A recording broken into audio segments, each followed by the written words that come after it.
Që nga koha e Kastriotit, ky flamur ka parë më shumë se ne të gjithë bashkë.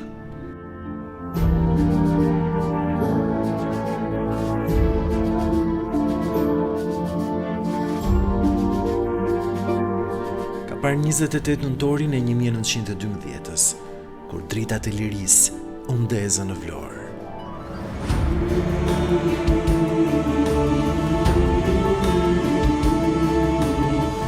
Dhe 29 nëntorin e 1944-s, hapat e lirisë u dëgjuan sërish në rrugët e Shqipërisë.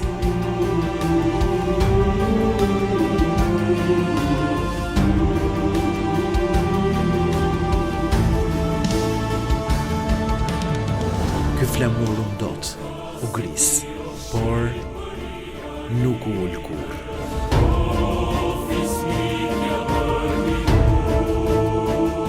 Sepse liria nuk trashëgohet, ajo ruhet. 28 dhe 29 nëntor. Kujto, ndero, vazhdo.